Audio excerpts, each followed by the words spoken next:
जय श्री राधे। श्री हरिवंश राधा वल्लभ लाल की जय। श्री हरिवंश महाप्रभु की जय। परम पूज्य गुरुदेव महाराज की सदा जय हो। बहुत बहुत स्वागत है आप सभी का।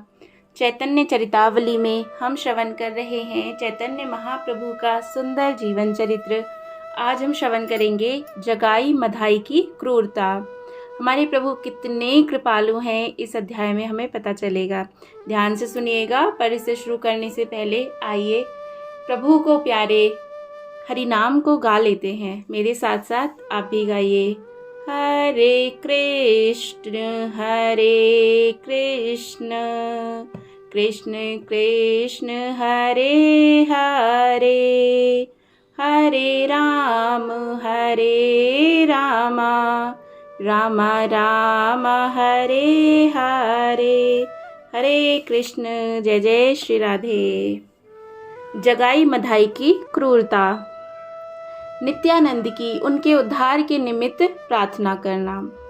किम दुस्सहम नु साधुना विदुषाम किम पेक्षितम, किम कार्यम कदयर याणाम दुस्तज्यम किम धृतात्मनाम। अर्थात साधु पुरुषों के लिए कौन सी बात दुस्सह है, विद्वानों को किस वस्तु की अपेक्षा है, नीच पुरुष क्या नहीं कर सकते और धैर्यवान पुरुषों के लिए कौन सा काम कठिन है। अर्थात महात्मा सब कुछ सहन कर सकते हैं, असली विद्वान को किसी वस्तु की आवश्यकता ही नहीं रहती।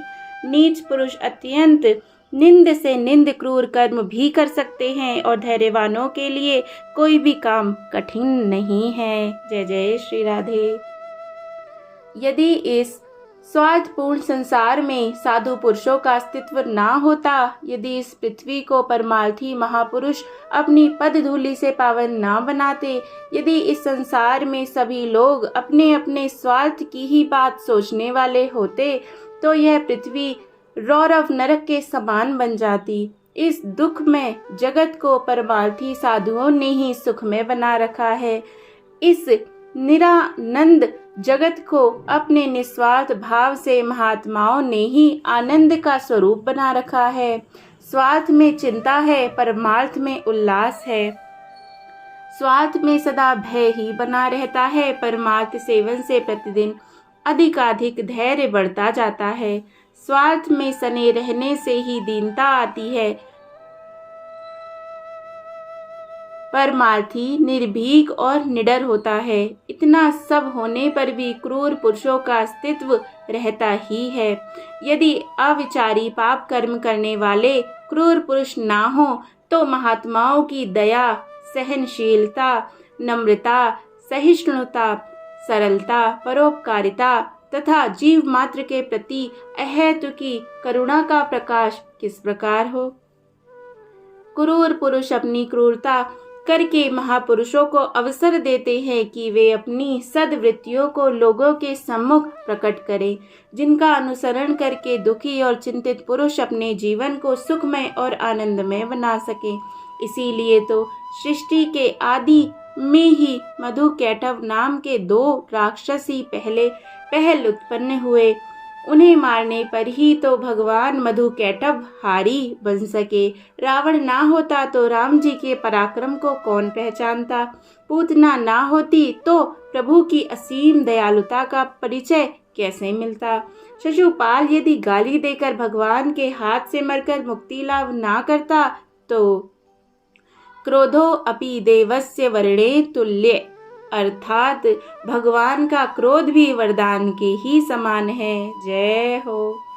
इस महामंत्र का प्रचार कैसे होता। अजामिल जैसा नीच कर्म करने वाला पापी पुत्र के बहाने नारायण नाम लेकर सद्गति प्राप्त ना करता, तो भगवान नाम की इतनी अधिक महिमा किस प्रकार प्रकट होती।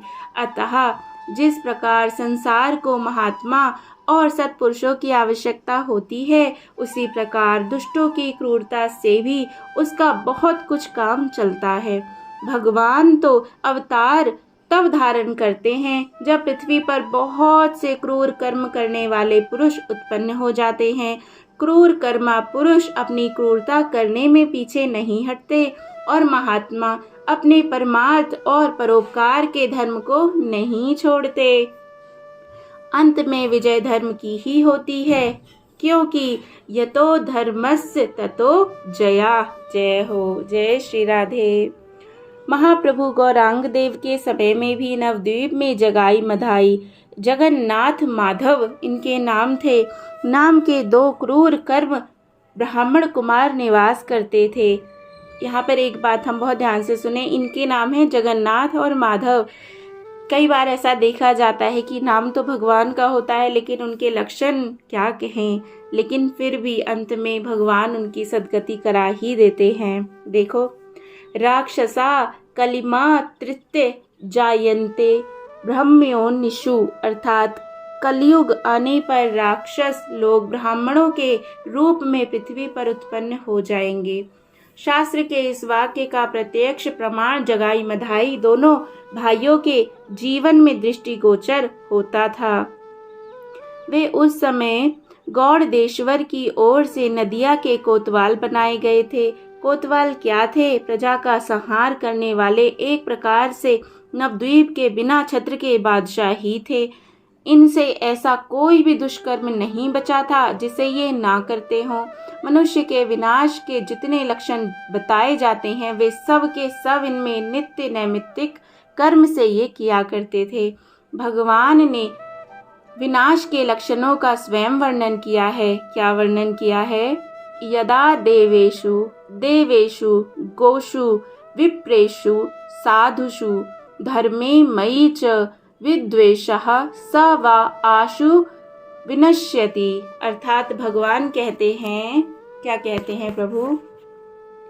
जिस समय मनुष्य देवताओं से, वैदिक कर्मों से, गौओं से, ब्राह्मणों से, साधु महात्माओं से, धार्मिक कृत्यों से और मुझसे द्वेष करने लगता है तो उसका शीघ्र ही नाश हो जाता है। इस बात को हम बहुत ध्यान से एक बार दोबारा सुने। भगवान कहते हैं, जिस समय मनुष्य अर्थात हम लोग अगर देवताओं से, वैदिक कर्मों से, गौओं से, ब्राह्मणों से, साधु महात्माओं से, धार्मिक कृत्यों से द्वेष करने लगते हैं तो हमारा विनाश जो है वो बहुत बहुत जल्दी है।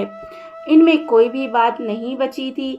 उन जो 2 जगाई मधाई थे उनमें देवताओं के मंदिर में जाना तो उन्हें जन्म से ही नहीं सीखा था। ब्राह्मण होने पर भी ये वेद का नाम तक नहीं जानते थे। मांस तो इनका नित्य प्रति का भोजन ही था। साधु ब्राह्मणों की अवज्ञा कर देना तो इनके लिए साधारण सी बात थी।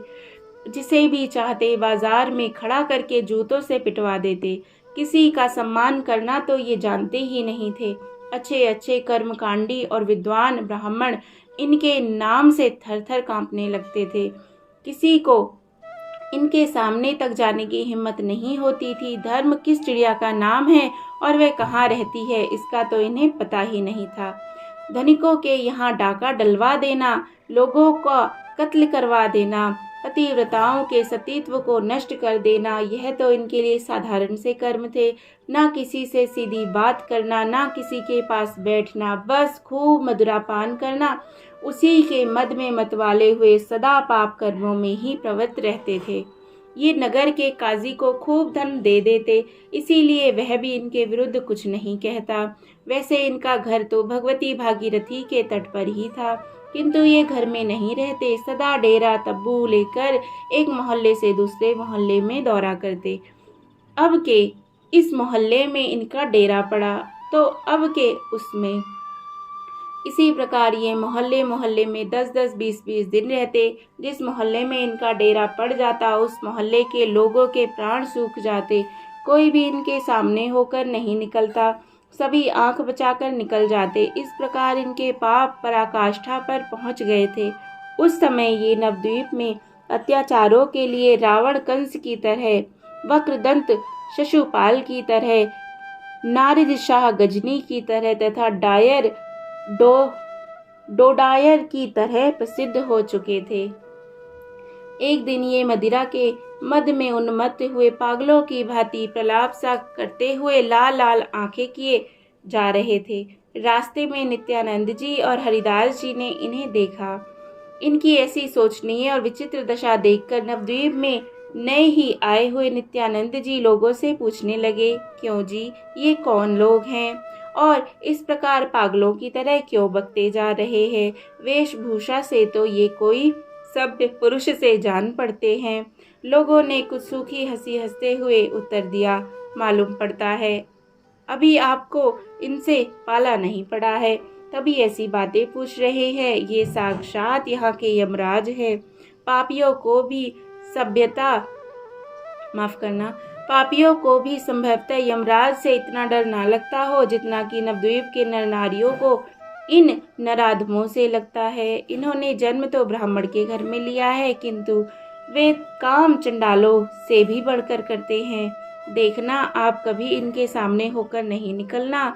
इन्हें साधुओं से बड़ी चिढ़ है। यदि इन्होंने आप लोगों को देख भी लिया तो खैर नहीं, परदेसी समझकर हमने यह बात आपको समझा दी है।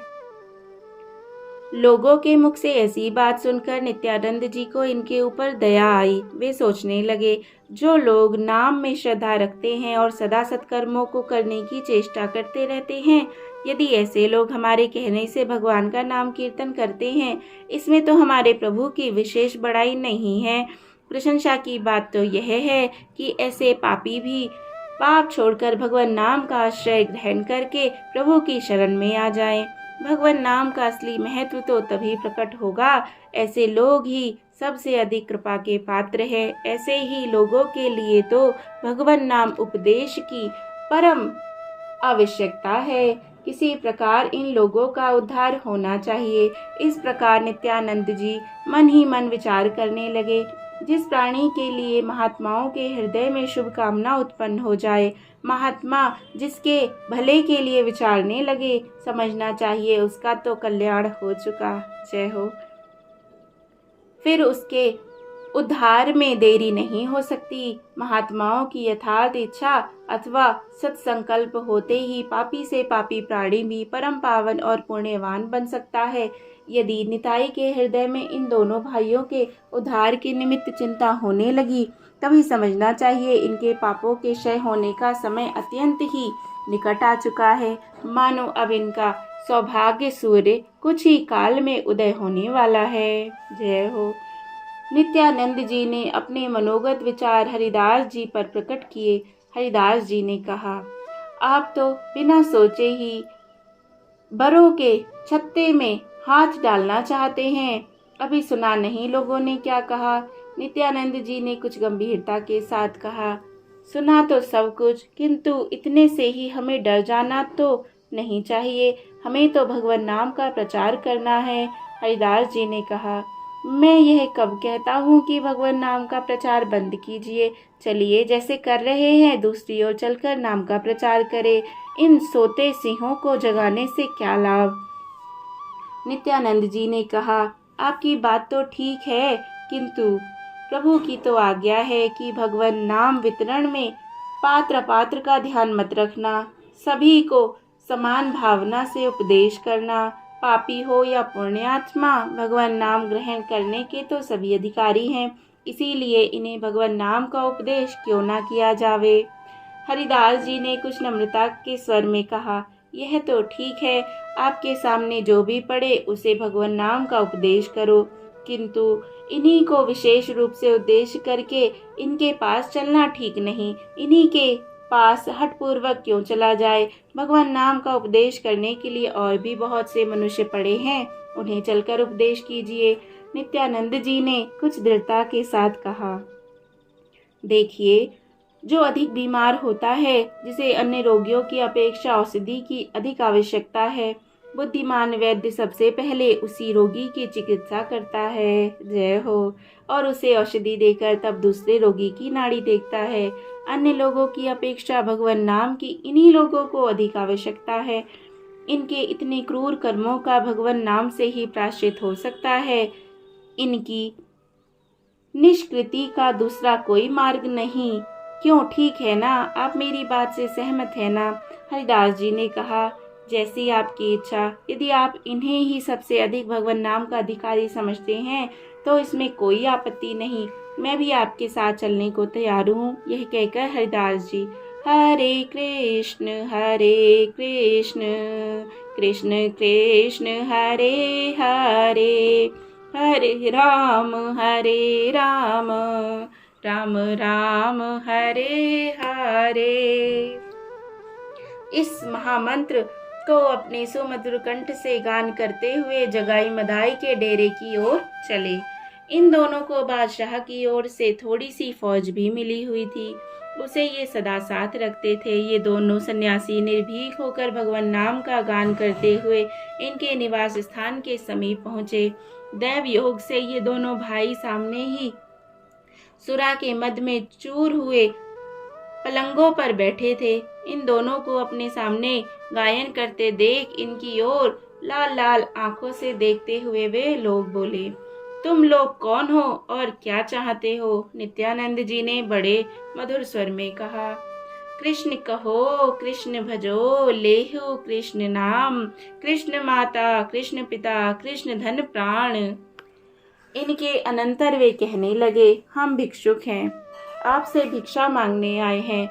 आप अपने मुख से श्री कृष्ण गोविंद हरे मुरारी, हे नाथ नारायण वासुदेव भगवान के इन मधुर नामों का उच्चारण करें, यही हम लोगों की भिक्षा है।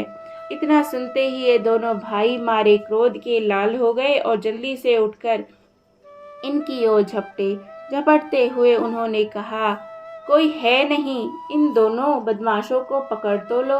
बस इतना सुनना था कि नित्यानंद जी ने वहां से दौड़ लगाई। हरिदास जी भी हाँफते हुए उनके पीछे दौड़ने लगे, किंतु शरीर से स्थूल और अधिक अवस्था होने के कारण वे दुबले पतले चंचल युवक निताई के साथ कैसे दौड़ सकते थे। नित्यानंद जी ने अपनी बाह को कसकर पकड़ लिया और उन्हें घसीटते हुए दौड़ने लगे। हरिदास जी खिड़खिड़ाते हुए नित्यानंद जी के साथ जा रहे थे। जगाई मधाई के नौकर कुछ दूर तो इन्हें पकड़ने के लिए दौड़े, फिर वे यह सोचकर लौट गए कि ये तो नशे में ऐसे ही बकते रहते हैं, हम इन साधुओं को पकड़कर क्या पावेंगे। उन्होंने इन दोनों का बहुत दूर तक पीछा नहीं किया। हरिदास जी हाँफ रहे थे, वे बार बार पीछे देखते जाते थे। अंत में वे बहुत ही अधिक थक गए। झुंझलाकर नित्यानंद जी से बोले, अजी अब तो छोड़ दो, दम तो निकला जाता है, क्या प्राण लेकर ही छोड़ोगे? आपने तो मेरी कलाई इतनी कसकर पकड़ ली है कि दर्द के मारे मरा जाता हूँ। अब तो कोई पीछे भी नहीं आ रहा। नित्यानंद जी ने भागते भागते कहा, थोड़ी सी हिम्मत और करो, बस इस अगले तालाब तक की ही बात है। हरिदास जी ने कुछ शोभ के साथ कहा, भाड़ में गया आपका तालाब, यहाँ तो प्राणों पर बीत रही है, आपको तालाब सूझ रहा है, छोड़ो मेरा हाथ। यह कहकर बूढ़े हरिदास ने जोर से झटका दिया, किंतु भला निताई से वे वह बाँह छुड़ा लें, ऐसा कैसे संभव है। अब तो नित्यानंद जी हंसकर खड़े हो गए। हरिदास जी बेहोश होकर जमीन पर गिर पड़े। जोरों से सांस लेते हुए कहने लगे, रहने भी दीजिए, आप तो सदा चंचलता ही करते रहते हैं। मैंने पहले ही मना किया था, आप माने ही नहीं। एक तो जिद करके वहां गए और दूसरे मुझे खींच कर अधमरा कर दिया। हंसते हुए नित्यानंद जी ने कहा, आपकी ही सम्मति से तो हम गए थे, यदि आप सम्मति ना देते तो हम क्यों जाते? आप ही तो हम दोनों में बुजुर्ग हैं। हरिदास जी ने कुछ रोष में आकर कहा, बुजुर्ग हैं पत्थर, मेरी सम्मति से गए थे तो वहां से भाग क्यों आए? अब तब मेरी सम्मति क्यों नहीं ली? जोरों से हंसते हुए नित्यानंद जी ने कहा, यदि उस समय आपकी सम्मति की प्रतीक्षा करता तो सब मामला साफ हो जाता। इस प्रकार आप आपस में एक दूसरे को प्रेम के साथ ताने देते हुए ये दोनों प्रभु के निकट पहुंचे। उस समय प्रभु भक्तों के साथ श्री कृष्ण कथा कह रहे थे। इन दोनों प्रचारक तपस्वियों को देखकर वे प्रसन्नता प्रकट करते हुए कहने लगे, लो भाई, युगल जोड़ी आ गई, प्रचारक मंडल के मुखिया आ गए। अब आप लोग इनके मुख से नगर प्रचार का वृतांत सुनिए। प्रभु के ऐसा कहने पर हरिदास जी ने कहा, प्रभु श्रीपाद नित्यानंद जी बड़ी चंचलता करते हैं, इन्हें आप समझा दीजिए कि थोड़ी कम चंचलता किया करें। प्रभु ने पूछा, क्यों क्यों, बात क्या है, क्या हुआ? आज कोई नई चंचलता कर डाली क्या? हाँ, आज आप लोग दोनों ही बहुत थके हुए से मालूम पड़ते हैं। अब सुनाइए। प्रभु के पूछने पर हरिदास जी ने सब वृतांत सुनाते हुए कहा, लोगों ने बार बार उन दोनों भाइयों के पास जाने से मना किया था, किंतु ये माने ही नहीं। जब उन्होंने डांट लगाई तब वहां से बालकों की भांति भाग छूटे। लोग कह रहे थे, अब कीर्तन वालों की खैर नहीं, ये राक्षस भाई सभी कीर्तन वालों को बंधवा कर मंगावेंगे। लोग परस्पर में ऐसी ही बातें कर रहे थे। हरिदास जी की बातें सुनकर हंसते हुए प्रभु ने नित्यानंद जी से कहा, श्रीपाद, उन लोगों के समीप जाने की आपको क्या आवश्यकता थी? थोड़ी कम चंचलता किया कीजिए। ऐसा चांचल्य किस काम का? कुछ बनावटी प्रेम को प्रदर्शित करते हुए नित्यानंद जी ने कहा, इस प्रकार मुझसे आपका यह काम नहीं होने का। आप तो घर में बैठे रहते हैं, आपको नगर प्रचार की कठिनाइयों का क्या पता। एक बार तो कहते हैं सभी को नाम का प्रचार करो, ब्राह्मण से चांडाल पर्यंत और पापी से लेकर पुण्यात्मा तक सभी भगवान नाम के अधिकारी हैं, और अब कहते हैं उनके पास क्यों गए? सबसे बड़े अधिकारी तो वही हैं। हम तो जन्म से ही घर बार छोड़कर टुकड़े मांगते फिरते हैं। हमारा उद्धार करने में आपकी कौन सी बड़ाई है? आपका पतित पावन नाम तो तभी सार्थक हो सकता है जब ऐसे ऐसे भयंकर क्रूर कर्म करने वाले पापियों का उद्धार करे। अब यूं घर में बैठे रहने से काम ना चलेगा। ऐसे घोर पापियों को जब तक हरि नाम की शरण में लाकर भक्त ना बनावेंगे, तब तक लोग हरि नाम का महत्व ही कैसे समझ सकेंगे। कुछ हंसते हुए प्रभु भक्तों से कहने लगे, श्रीपाद को जिनके उद्धार की इतनी भारी चिंता है, वे महाभागवत पुरुष कौन हैं? पास ही में बैठे हुए श्रीवास और गंगादास भक्तों ने कहा, प्रभु, वे महाभागवत नहीं हैं, वे तो ब्राह्मण कुल कंटक अत्यंत क्रूर प्रकृति के राक्षस हैं। संपूर्ण नगर में उनका आतंक छाया हुआ है। यह कहकर उन लोगों ने जगाई मदाई की बहुत सी क्रूरताओं का वर्णन किया। प्रभु ने हंसते हुए कहा, अब वे कितने दिनों तक क्रूरता कर सकते हैं? श्रीपाद के जिन्हें दर्शन हो चुके हैं और उनके मन में जिनके उद्धार का विचार आ चुका है, वे क्या फिर पापी ही बने रहेंगे? श्रीपाद जिसे चाहे उसे भक्त बना सकते हैं, फिर चाहे वह कितना ही बड़ा पापी क्यों ना हो।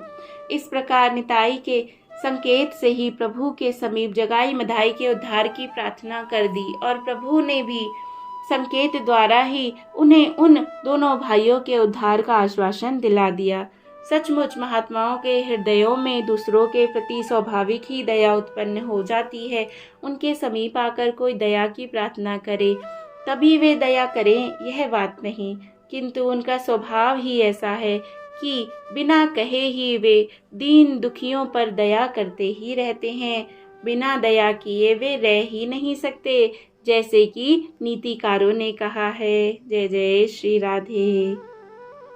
रात्रि के दुख से सिकड़े हुए कमल मरीचिमाली भगवान भुवन भास्कर के समीप अपना दुखड़ा रोने के लिए नहीं जाते। बिना कहे ही कमल बंधु भगवान दिवाकर उनके दुखों को दूर करने उन्हें विकसित कर देते हैं। कुमुदनी की लज्जा से अवगुंठित कलिका को कलानाथ भगवान शशधर स्वयं ही स्फुटित कर देते हैं। बिना याचना के ही जल से भरे हुए मेघ अपने संपूर्ण जल को बरसाकर प्राणियों के दुख को दूर कर देते हैं। इसी प्रकार महान संतगण भी स्वयं ही दूसरों के उपकार के निमित्त सदा कुछ ना कुछ उद्योग करते ही रहते हैं। परोपकार करना उनका स्वभाव ही बन जाता है। जैसे सभी प्राणी जान से अनजान में श्वास लेते ही रहते हैं, उसी प्रकार संत महात्मा जो भी चेष्टा करते हैं, वे सभी लोक कल्याणकारी ही होती हैं। जय जय श्री राधे। इस प्रकार यह अध्याय विराम होता है। अब इसके आगे हम अगले अध्याय में श्रवण करेंगे। जय जय श्री राधे। श्री चैतन्य महाप्रभु की सदा जय हो। जय श्री राधे। श्री हरिवंश।